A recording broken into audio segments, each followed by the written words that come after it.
Deep in the Mesopotamian desert, an execution took place that would haunt Roman memory for centuries. Captive and defeated, a Roman commander was forced to kneel while molten gold was poured down his throat. This was Marcus Licinius Crassus. He was a central figure in Roman politics who held the largest private fortune in the history of the Republic. The grim irony of his death became a symbol of how the wealthiest man in Rome reached the absolute limit of what money could buy. Crassus built his empire on the ruins of his fellow citizens during the political purges of the dictator Sulla. He used his capital to buy up the confiscated lands of the executed at bargain prices, often using intimidation to ensure no one outbid him. This strategy of profiting from catastrophe reached its peak with his creation of Rome's first private fire brigade. When a fire broke out in Rome's cramped neighborhoods, Crassus' brigade would arrive and simply watch it burn. He would negotiate a purchase price with the distraught owner while the flames were active, only ordering his 500 specialized slaves to save the building. Once the deed had been transferred at a fraction of its value, by the time he reached senior office, his net worth equaled the entire annual revenue of the Roman state. He possessed billions in modern terms while a common legionary earned a few hundred sesterces a year. Despite this financial dominance, Crassus lacked the one thing that provided true status in Rome, a major military triumph. He had the money to command the state, but he did not have the glory required to lead it. Crassus acted as the financier for the first triumvirate, an alliance where he provided the funding that allowed Julius Caesar and Pompey the Great to dominate Roman politics.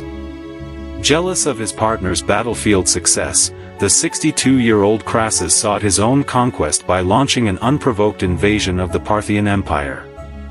A wealthy power located in modern-day Iran and Iraq, he approached the campaign as he did his real estate deals, treating the desert of Mesopotamia like a distressed asset he could simply seize through superior funding and logistics. Crassus led an invasion force of 40,000 men. These were heavy infantrymen carrying massive shields and thick iron armor designed for face-to-face combat. Ignoring the advice of his allies to stay in the protective mountains, Crassus followed a local guide into the open plains near Carrhae. He was looking for a swift, decisive battle, but he had marched his men into a terrain with no cover and no reliable water. Waiting for him was a Parthian force of only 10,000 cavalry led by the young general Serena. This environment perfectly suited the Parthians.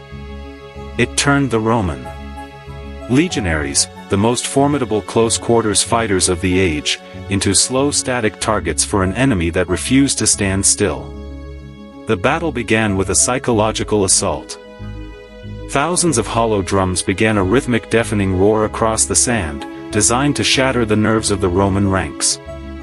Then the Parthian cataphracts dropped the leather covers from their armor, blinding the Romans with the sudden glare of polished.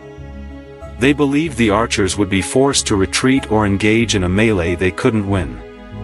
Serena positioned a massive supply train of camels, allowing archers to constantly replenish their quivers.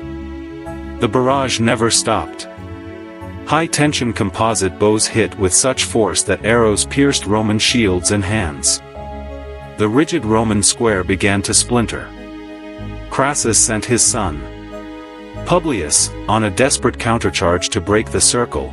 The Parthians drew him away, surrounded his unit and killed them all. They returned to the main battle carrying Publius's head on a spear.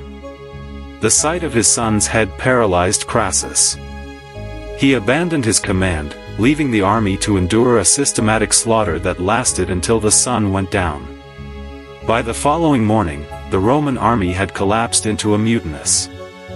The survivors forced Crassus to leave his shelter and meet with Serena to discuss a truce during the negotiation. A scuffle broke out when a Parthian officer grabbed the reins of Crassus's horse. Within moments, the meeting turned into an ambush, and Crassus was killed alongside his remaining generals. This is when the Parthians allegedly performed the execution with molten gold. They used the metal to mock the man whose greed for both money and glory had led 40,000 men to their deaths. Crassus had spent his life believing that every problem had a price, and every man could be bought. In the desert of Carrhae, he found the limits of that philosophy. The defeat was total. 20,000 Romans were killed, and another 10,000 were captured, ending up as slave labor on the edges of the Parthian Empire. The loss of the legionary eagle's standards became a national disgrace, a psychological wound that would take Rome decades to recover from. But the political cost was even higher. Crassus had been the only force keeping Julius Caesar and Pompey the Great in a peaceful alliance. With his death, the final obstacle to a direct confrontation was removed. Crassus's attempt to buy a military legacy ended in a desert wasteland, but the resulting political vacuum triggered the civil war that dismantled the Roman Republic and cleared the way for the age of emperors.